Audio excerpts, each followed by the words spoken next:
కాంగ్రెస్ సర్కార్ ఎన్నికల్లో ఇచ్చిన హామీలను అమలు చేయటం లేదని నిరసిస్తూ నల్ల బ్యాడ్జీలతో అసెంబ్లీకి వచ్చారు బీఆర్ఎస్ ఎమ్మెల్యేలు.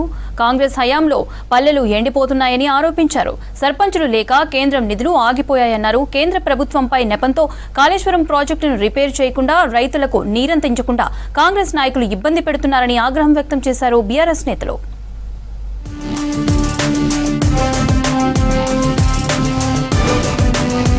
కేసీఆర్ పాలనలో పచ్చబడ్డ పల్లెలు నేడు ఎండుతున్నాయన్నారు బీఆర్ఎస్ వర్కింగ్ ప్రెసిడెంట్ కేటీఆర్. 14 నెలలుగా సర్పంచులు లేక కేంద్రం నుంచి నిధులు ఆగిపోయాయని ఎక్స్ ప్లాట్ఫామ్ పై ప్రకటించారు.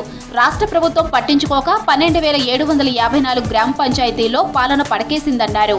బీఆర్ఎస్ హయాంలో అభివృద్ధి బాటలో నడిచిన పల్లెలు దేశానికి ఆదర్శంగా నిలిచి అవార్డులు అందుకున్నాయన్నారు కేటీఆర్.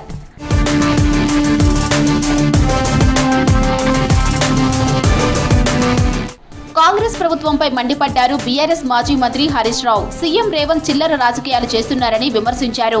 గజ్వేల్ను కేసీఆర్ రాష్ట్రానికి ఆదర్శంగా తీర్చిదిద్దారని చెప్పారు. కేసీఆర్ హయాంలో గజ్వేల్లో భూముల ధరలు అమాంతం పెరిగాయన్నారు.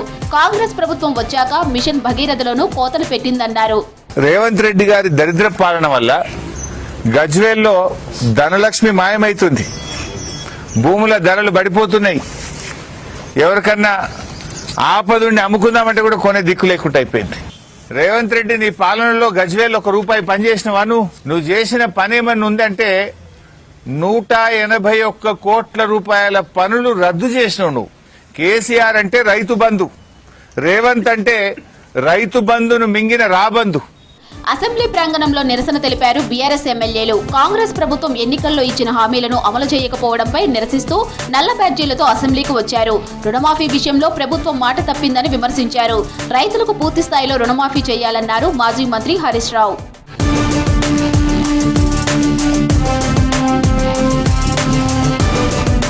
అసెంబ్లీలో తనను సస్పెండ్ చేసినట్లు బులెటిన్ ఇవ్వాలన్నారు ఎమ్మెల్యే జగదీష్ రెడ్డి. తనను సస్పెండ్ చేసినట్లుగా చదివిన స్పీకర్ అధికారికంగా ఆర్డర్ కాపీ ఎందుకు ఇవ్వలేదని ప్రశ్నించారు. సస్పెండ్ అయిన రోజు నుంచి అసెంబ్లీ స్టాఫ్ ను ఆర్డర్ కాపీ ఇవ్వాలని అడుగుతున్నట్లు తెలిపారు. తనను ఏ రీజన్ తో సస్పెండ్ చేశారో తెలియాలన్నారు జగదీష్ రెడ్డి.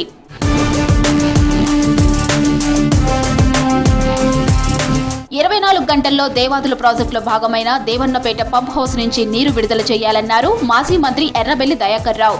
లేదంటే ఉమ్మడి వరంగల్ జిల్లా వ్యాప్తంగా రైతులతో ధర్నాలు, రాస్తారోకోలు చేస్తామని హెచ్చరించారు. ట్రయల్ రన్ పూర్తయినా కూడా మంత్రుల పర్యటన కోసం పంప్ హౌస్ ఆన్ చేసి నీళ్లు ఇవ్వకపోవడం దారుణమన్నారు ఎర్రబెల్లి దయాకర్ రావు. మోటార్లు చిన్న ప్రాబ్లమ్స్ ఉంటాయి, పూర్తి చేశాం. ఇవాళ రాత్రికి నీళ్లు రిలీజ్ చేయొచ్చు, 2 మోటార్లు స్టార్ట్ చేసుకోవచ్చు అనేది ఆ నిపుణులు కూడా చెప్పారు. మళ్ళా ఏదో మంత్రుల ప్రోగ్రాం కోసం దేనికోసం ఒక 4-5 రోజులు ఆపే పరిస్థితి ఉన్నది. దయచేసి ఇప్పటికే పంటలు ఎండిపోయినాయి, ఘోరమైన పరిస్థితి, 80% ఎండిపోయినాయి. మోటార్లు చాలా ఆనై ఉన్నాయి. ట్రయల్ రన్ కూడా చేశారు. 24 hours నీళ్లు వదిలిపెట్టకపోతే జిల్లా వ్యాప్తంగా ధర్నాలు, నిరసన తెలుపుతాం, ఆగమాగం చేసి ఏర్పాటు చేస్తున్నాం. రైతులందరూ కూడా ఏకంగా వచ్చిందిగా నేను విజ్ఞప్తి చేస్తున్నాను. ఏప్రిల్ 27న జరగబోయే బీఆర్ఎస్ పార్టీ ఆవిర్భావ బహిరంగ సభ స్థలం మారింది. వరంగల్ జిల్లా నుండి మేడ్చల్ జిల్లా గట్కేసర్ ప్రాంతంలో పెట్టాలని పార్టీ నిర్ణయించింది.